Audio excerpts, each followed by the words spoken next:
Amen. If you would please go with me to First Timothy chapter 6, verse 11 and verse 12.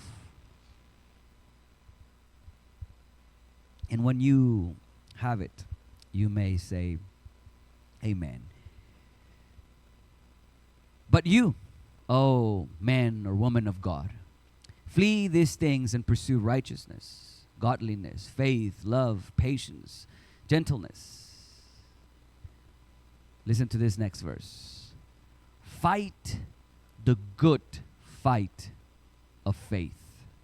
Fight the good fight of faith. Lay hold of eternal life, to which you were also called and have confessed the good confession in the presence of many witnesses.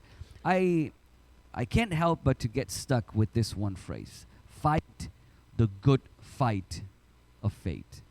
I marvel at the fact that this is expressed this way. I marvel at the context upon which faith is presented to us, not only in this verse, but throughout the Bible. So you hear the word faith and it's connected to a fight. I mean, it's linked. It's part of it. As if faith was a battle. So faith is a good thing. We all want faith. We all pursue to believe and to believe God for more and to actually have a faith that is vivid in us, that is moving, that is changing us, that is shifting us. And so the context in which faith is presented to us is as if faith is a battle. As if what you believe by nature will always find you in the middle of chaos, in the middle of a fight. Are you seeing the connection now? Hopefully you don't get discouraged from faith. Because faith is a good thing and we all believe, we all want to believe, right? But I don't know if we realize that believing really messes you up. It changes things for us. It's as if before you believe, things seem okay. There was no chaos. It was bad, but there was no chaos. There was no conflict. It was just what it was. It was normal. But the moment that you believed, it seemed as if you were introduced into a battle, a war. In other words, it is possible that what you believe is the reason why you struggle and you fight. Thank you, Pastor. I'm not coming to church again.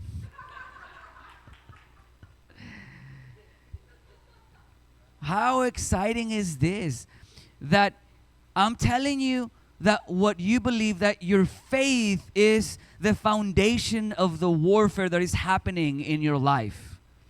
That the reason why you're fighting right now is because you have believed something. It is no coincidence that freedom always comes after a revelation of freedom, knowledge. And you shall know the truth, and the truth will set you free. You see, it is when you believe that things should be different in your life that you now become, that you now have triggered something that it will become a war or a battle for you. So when you hear the word faith, if you didn't before now, please automatically associate it with the battle. Faith. For a battle comes by you hearing and hearing of the word of God. Remember that verse? For faith comes, but let's change that. For war comes by you hearing and hearing of the word of God. When you hear faith, know that faith is not about you imagining things. Faith is not about you seeing things and believing things. Faith is about a battle. Faith is about a war. You have to fight. You have to battle. It's not just feeling in your heart. It's a fight. It's a battle. when you believe what God has planned for you, when you believe that God wants to bless you, when you believe that God wants to be good to you, when you believe that God has a purpose for you, when you believe that God has something special for your family, that moment you need to be aware of the battle that is happening around you. You have to understand that you have at that point entered into a war, a fight. It's not a coincidence that Deuteronomy chapter 20, this is before the people actually made it into the promised land. This is after they were set free. God is instructing them into everything. He's telling them how they're supposed to live. He's giving them all these laws, all these rules, all these regulations so that they can have a good life, so that they can learn how to function as a society that will be pleasing or that will be honoring God, a good people, right? And in the midst of all of that training, all of that preparation for the wonderful life, he tells them, when you go to battle, this is what you're going to do. It's not a coincidence. What you believe will put you in a battlefield every single season of your life. What you believe will be the cause, the reason why you have to fight. It's a battle. Tell the person next to you, faith is a battle. Do you have an idea what you're up against? Do you know your enemies? I thought it was just one enemy, Pastor. Let's look a little bit about your enemies. Ephesians chapter 6, verse 12 is a description of the first enemy that I will mention to you. One enemy.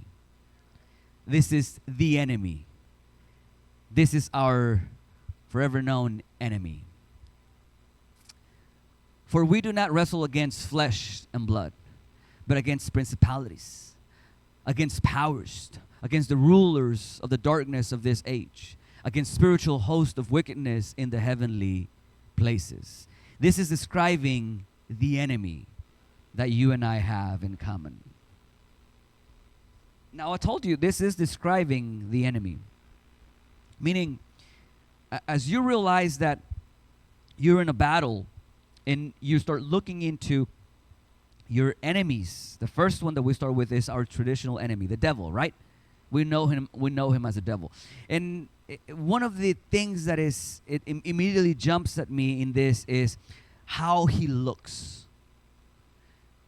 For we do not wrestle against flesh and blood. That's something that you and I can see, right? But against principalities, against powers, against the rulers of the darkness of this age, against spiritual hosts of wickedness in the heavenly places. So things that we don't see. So this enemy that we find ourselves against in this battle, because of what we believe, is invisible. We don't see him. That's a problem. It's hard to notice when he's around. It's hard to point the finger at. We want to point the finger at things that we can actually see, touch. That's why oftentimes you point the finger at the person next to you. I'm like, who else is there to blame?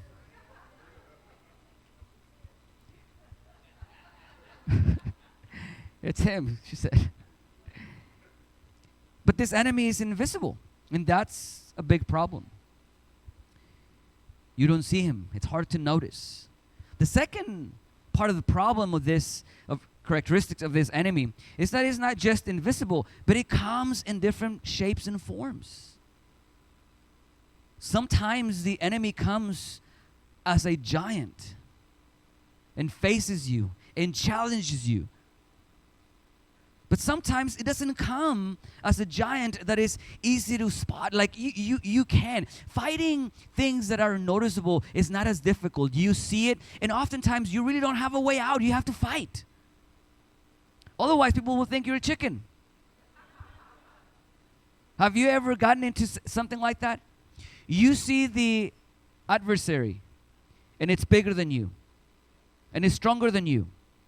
But somehow, something gets inside of you and you think you can take him. I mean, I have two sons. One is 13 and the other one is 7. Sorry. Anyways, he's 7.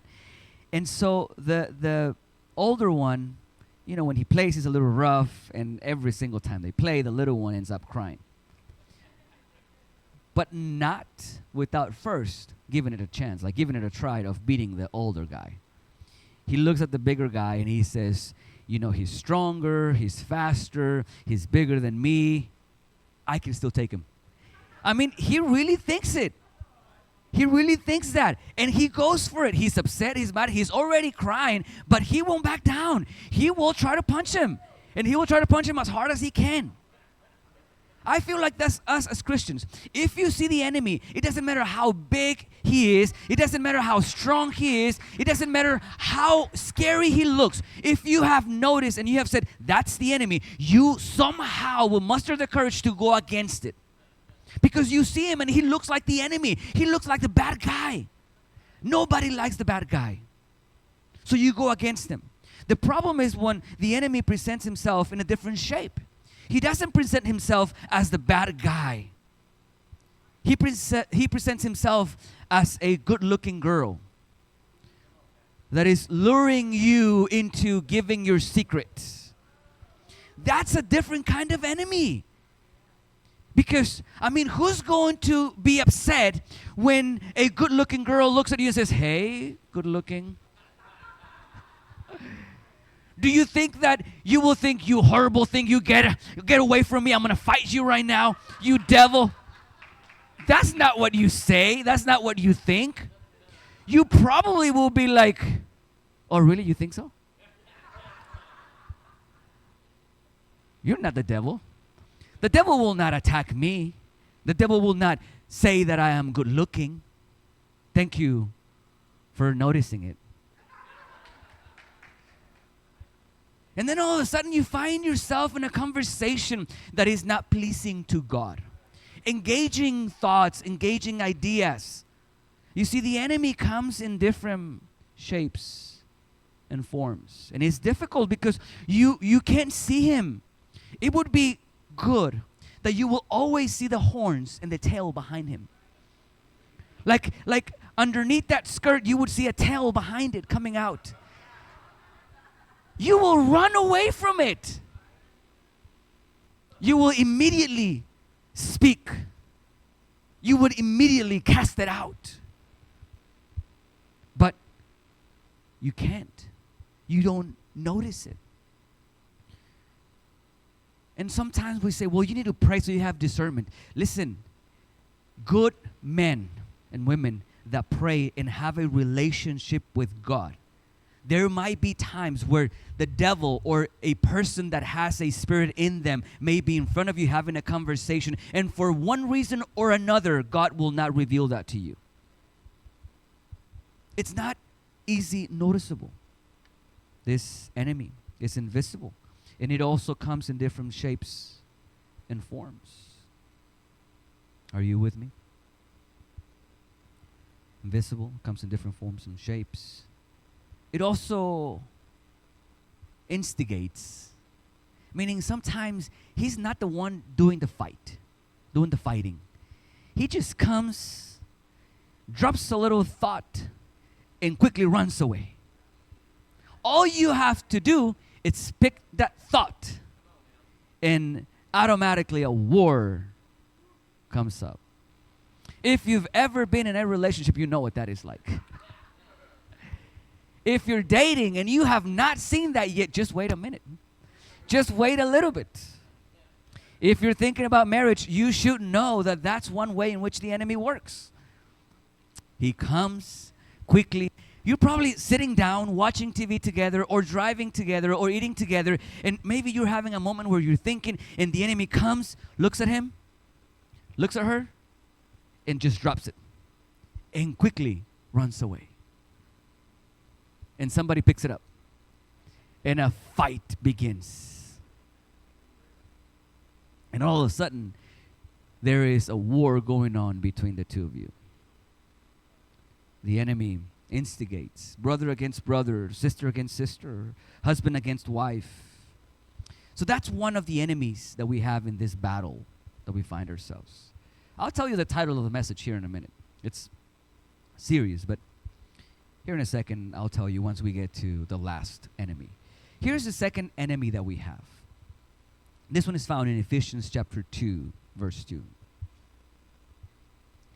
So the first enemy, its challenges, difficulties are that it's invisible. We can't see him. Comes in different forms and shapes. It acts differently. It instigates. Sometimes he's not the one doing the dirty work. All he has to do is just plant a seed inside, a thought. The second enemy, it's a little different, and it has different challenges. In which you once walked according to the course of this world, according to the prince of the power of the air, the spirit who now works in the sons of disobedience. Just verse 2. In which you once walked, according to what? To the course of this world. There is one more enemy that we have to deal with, that we have to fight. This world. This world is an enemy towards us. And it's difficult to see it that way. It might be a little bit confusing because God created this world and everything in it, and it belongs to Him. But somehow, this world becomes an enemy to us. Oftentimes, we see the world, depending on where you were born, you see the world as friendly or as cruel. If you were born in a good family and had good things growing up, the world is probably good and is beautiful. But if you grew up in a place with cruelty, suffering, and pain, you may think that the world is not your friend and the world wants to kill you. So depending on where you were born might, determine or might influence your perception of the world. But the reality is that if we are not careful, the world can become an enemy. You see, there are pleasures in the world that we engage with, that we pursue, that we go after, that are not pleasing to God. And that's what the part that is confusing, because we go from one extreme to the other. We go from the extreme of saying that pleasure is a bad thing. You know that for many, many years in Christianity, in a marriage, sex was only allowed for procreation. I know, right?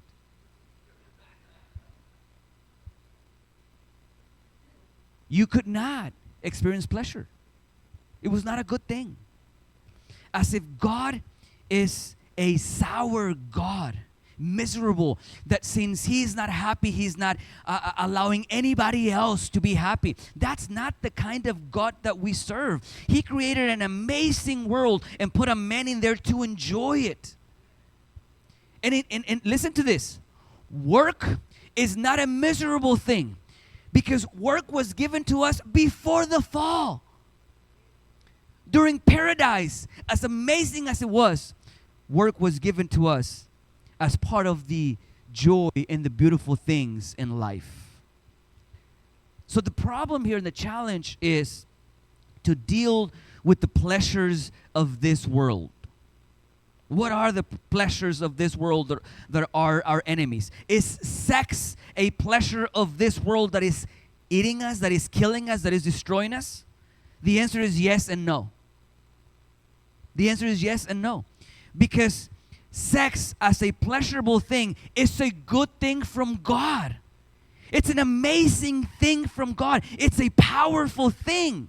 It is able to keep two together for a long time. It is able to keep a relationship close. So close that you become one.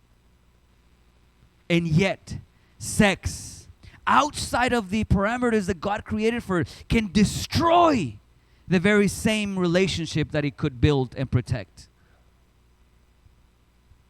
You see, we need this rules, these laws, these regulations that God has established in order for the pleasures that He created for us to really, really be an amazing thing for us. But when we pursue the pleasures of this world, which are always an imitation and a distortion of what God created, every pleasure the world has to offer is an imitation and a distortion of what God created for us. Sex is one of the biggest ones.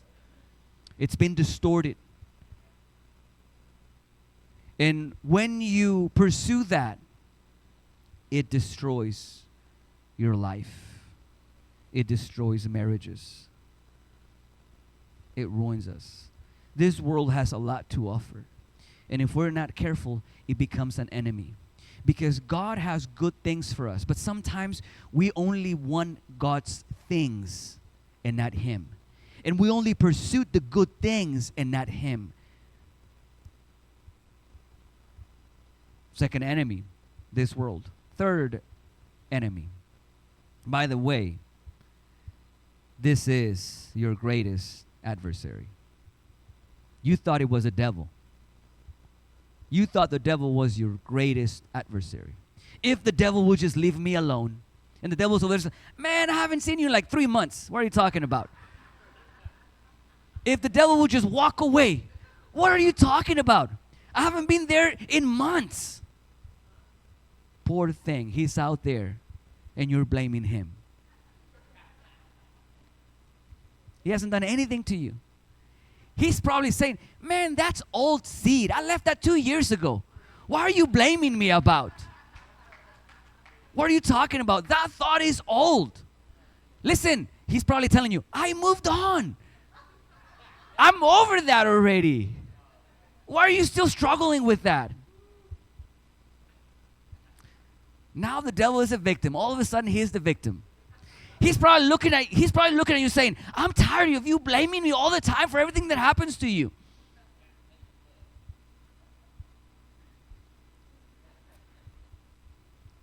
Your greatest adversary. Ephesians chapter 2, verse 3.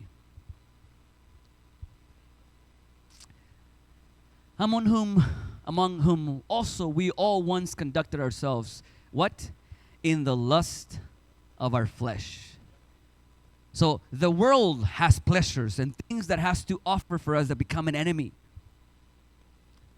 Among whom also we all once conducted ourselves in the lust of our flesh, fulfilling the desires of the flesh.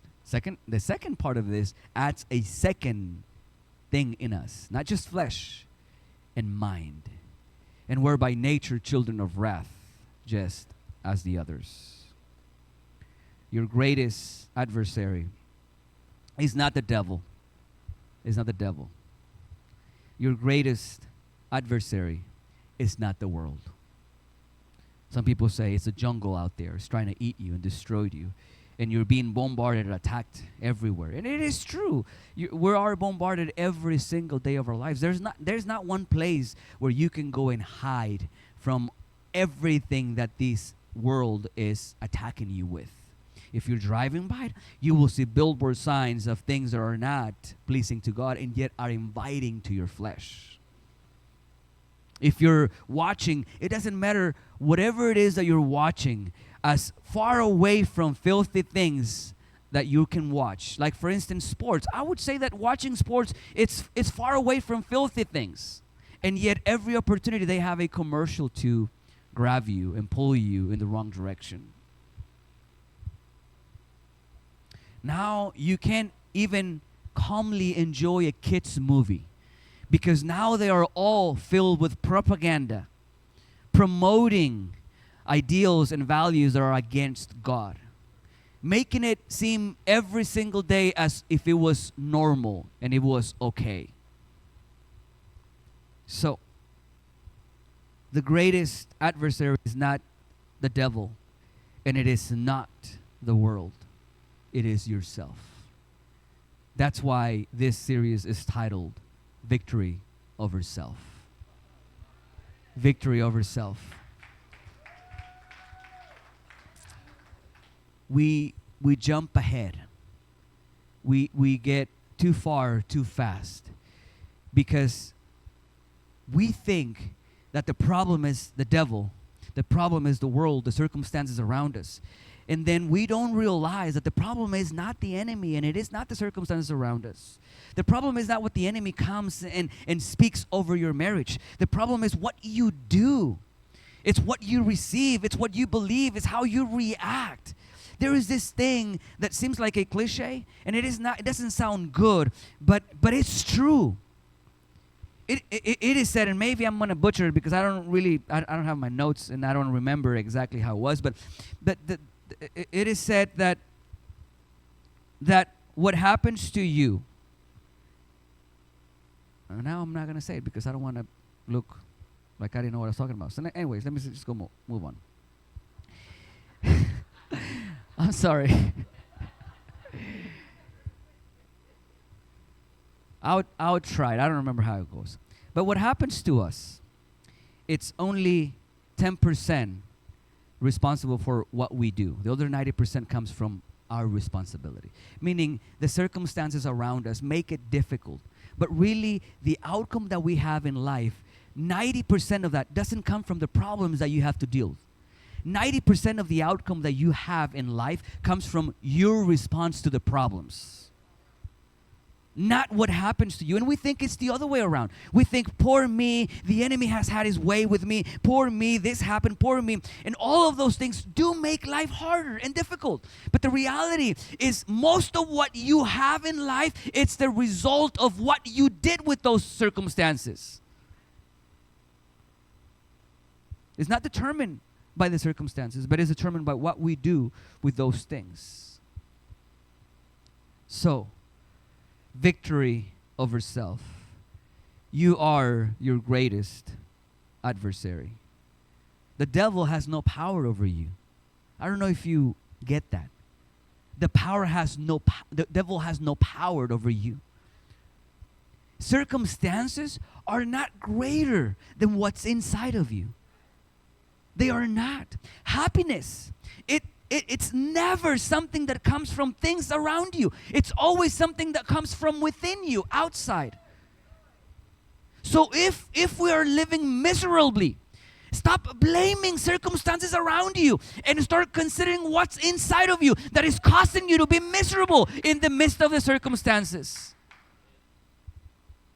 Because oftentimes, same circumstances in our lives, in a different season in us, and it was not a miserable thing. It was an amazing thing and a wonderful life. But something changed in us, something changed in our perception, in our ability to see things, and all of a sudden, we are miserable. Circumstances don't have power over you. That's why it's so important that we realize who your greatest adversary is.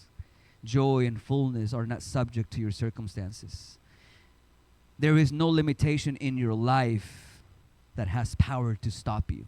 We all have limitations. We all do. But there is no limitation that has power to stop you. You could be a left-handed man and still fulfill your purpose. Do you remember Ehud? He was a left-handed man with a task that was impossible for a left-handed man. And yet, his limitation was the very reason why he was able to fulfill his purpose. You could be the youngest, you could be the oldest. It doesn't matter. You see, the problem is not what's outside. The problem is not your strength or your lack of strength. The problem is what you do. You are your greatest adversary. The only thing that can get in the way of God doing what He wants to do in your life, it's you. You're the only thing, the only one that can truly get in the way of God having His way in your life. If you wanted to think of it as a formula, you will have the elements spread out and see the equation. You will have an amazing God. You would have His promises, His blessings, His treasures, His purpose for you. and you will have his attributes, his characteristics, that he is faithful, that he doesn't change, he doesn't vary, he doesn't have mood swings. He doesn't change his mind. He is fixed. He said it one way, and one way it will be. So you have what he wants to do, and you have his faithfulness. That's the equation. And then in that same equation, we have you and me. Do you see the dropped? It's like we have God and his attributes, how amazing he is. And we have his promises, his faithfulness, his promises, and then we have you and me. So if you don't notice, you and I are the weak link in this equation. And guess what? The enemy knows that. You see, when you're playing sports, part of being good at the battle is recognizing the weaknesses of the enemy, right? That's a huge thing. So in soccer, if you see a little guy that doesn't run as fast, you say, hey, we go on that side right there. That's the side that you want to go in every single time. So the whole game is going to be planned on that little guy right there. She's like, you see, guess what? The whole game, the whole strategy from the enemy, it's not planned on God's promises. He can't touch those. He can't do anything to God's promises in your life. He cannot stop them. He cannot destroy them. He cannot distort them. He cannot change them. He cannot do anything on those things. The enemy is a good coach. He's got his army ready, and he's looking at everything that is on the other side, and he's looking for the weakest link. And guess what he does? He looks at you and says, hey, there it is.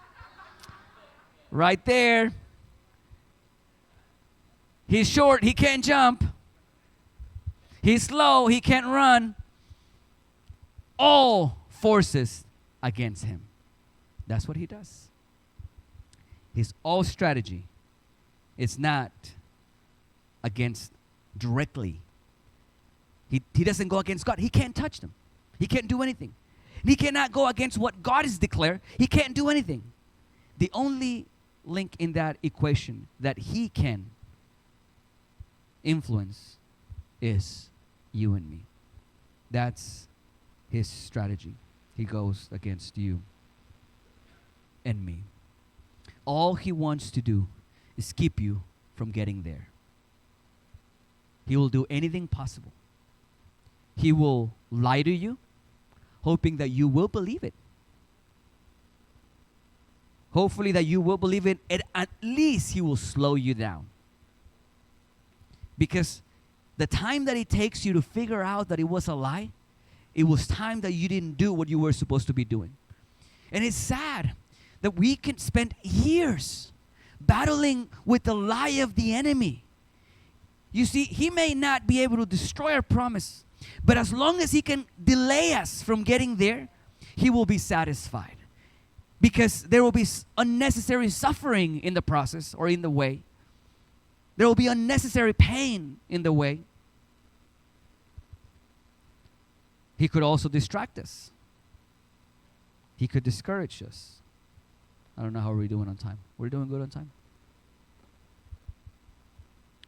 So, I have an advice for you today.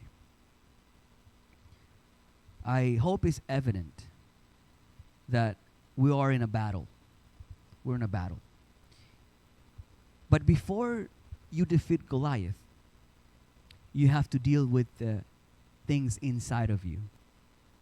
Before you can go and attack the enemy, you have to have victory over yourself. We jump. Before we even fight the things inside of us, we're fighting devils. And then we wonder, why is it that we're not winning? Could it possibly be that a house that is divided will not be able to stand? Could it be that the reason why we can't get our marriage in the right place is because we haven't gotten ourselves first in the right place? Because oftentimes we have the wrong idea that marriage is there to provide happiness for us. And that's not how it works. If you are unhappy before you get married, you will be an unhappy married person. Because your spouse cannot make you happy. That's why it's so important that we consider this battle inside of us, victory over self. I am tired of being the reason God's promises have not been manifested in my life. I am tired of battling with the same lie that the enemy has spoken over my life, and somehow I can't get it. And here's the problem, that while I'm still battling with this, I want to fight bigger devils. And I can't win this battle because I am not whole in here.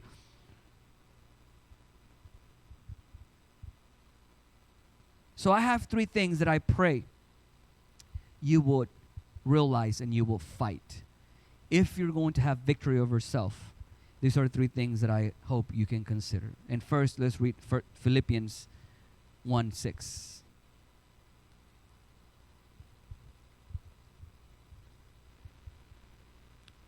So I know that while you look around and you realize that there is a battle and that you have to win and that you're the only reason or the only thing that is holding God back, while we realize that there is hope for us.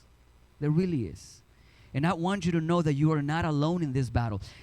As if I'm not suggesting that before you engage in the battle that God has called you to wage against the enemy, the one that we are responsible for outside, that we're left alone in this battle here. We're not left alone. I want you to be confident of this very thing, that he who has begun a good work in you will complete it until the day of Jesus Christ. I know that I am struggling and fighting against things inside of me, and that I long to have victory over self. I want to stand tall, and I want to be able to be whole here so that there will be no enemy that can destroy what God has in store for me. We want that.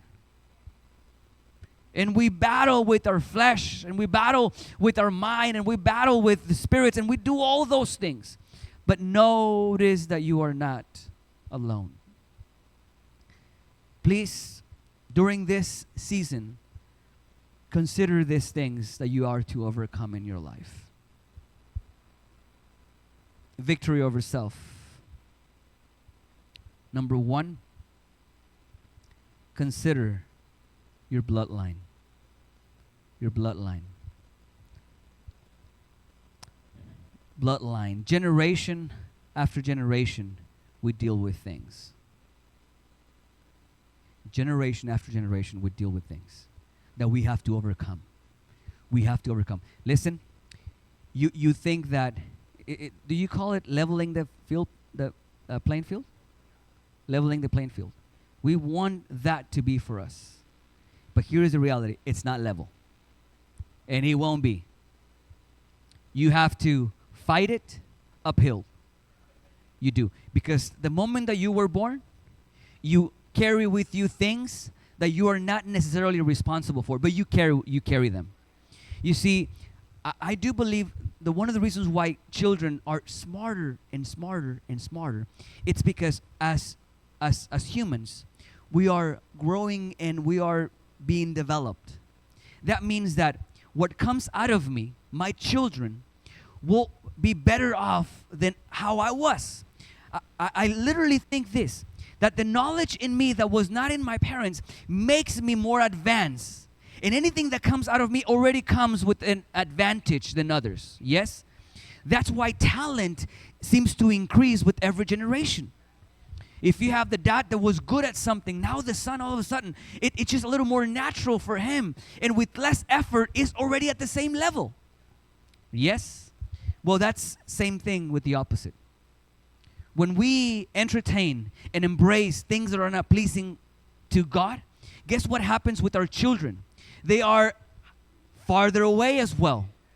They don't have to put so much effort into doing wrong because it just seems a little more natural and normal for them.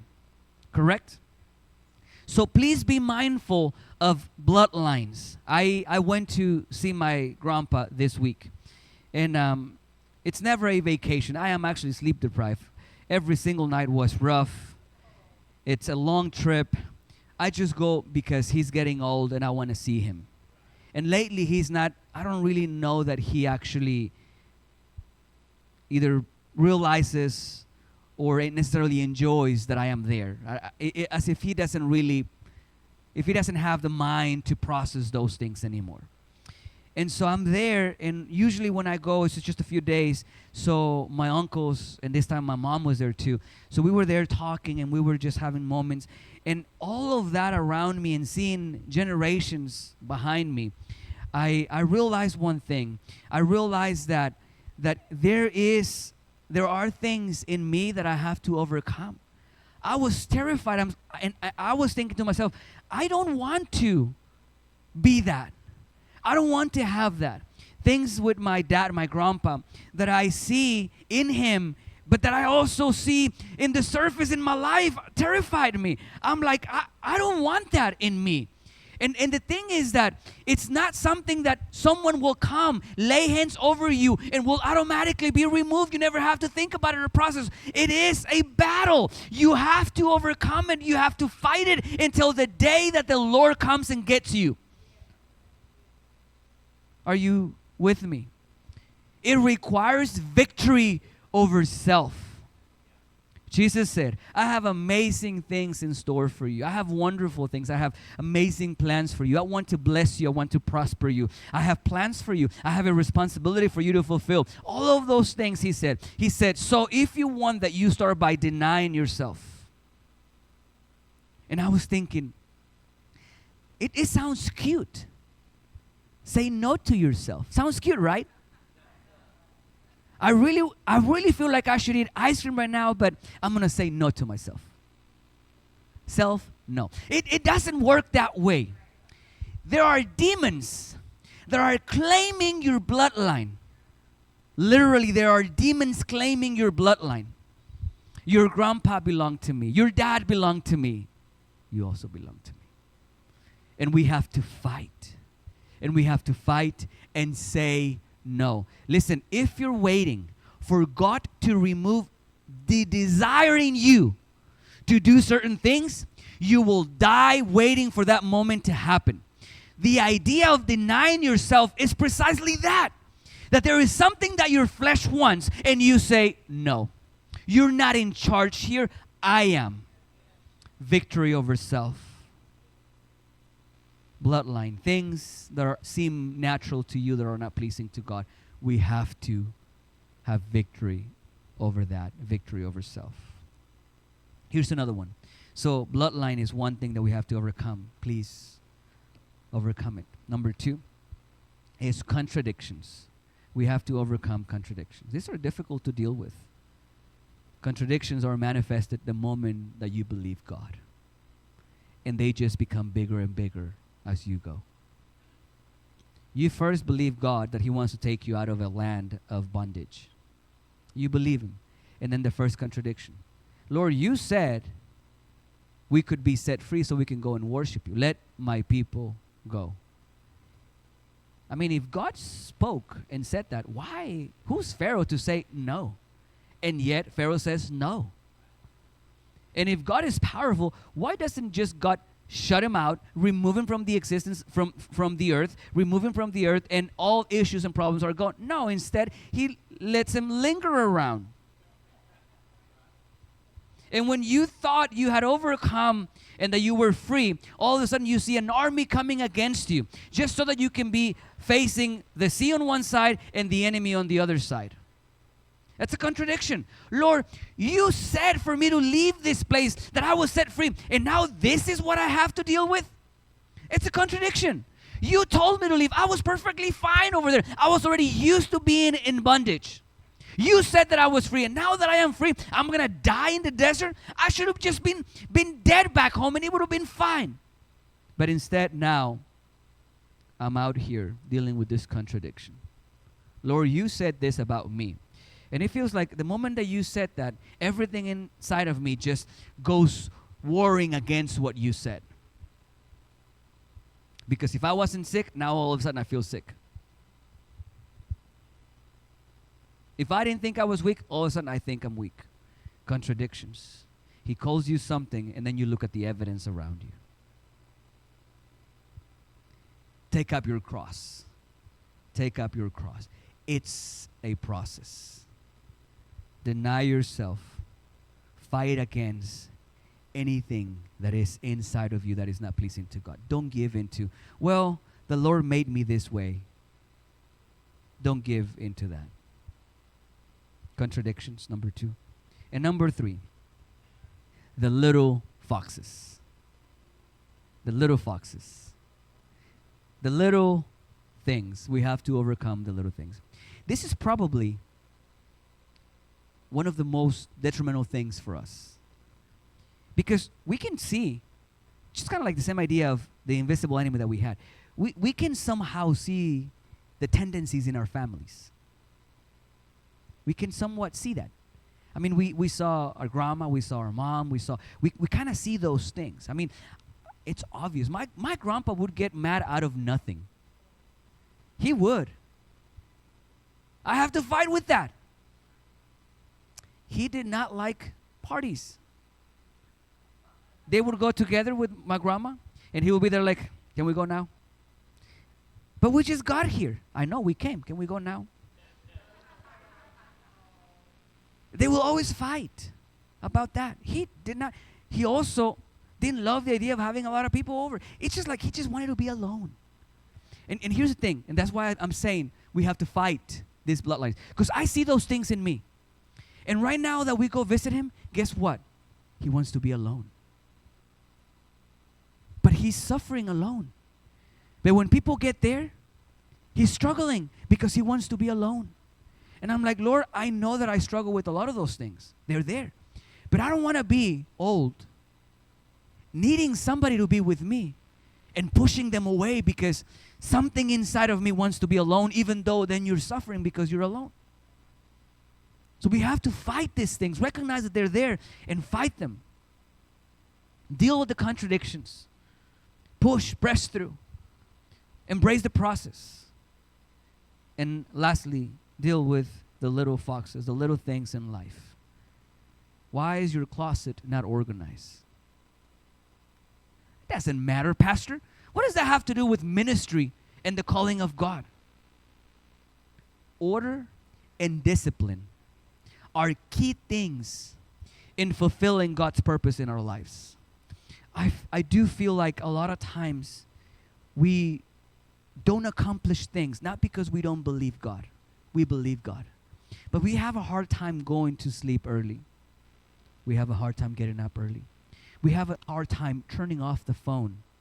We have a hard time not engaging in the things of this world, like pursuing things that are not what God has in store for you. You see, pursuing to have a lifestyle like somebody else is not a good thing. And it is consuming you. And it is something that may seem little, but little things are precisely the things that will keep us from doing what God called us to do. Remember, the enemy will do anything, will try to discourage you. When he's not able to discourage you, he will try to distract you. Sometimes he's successful with that. Keeping up with the Joneses.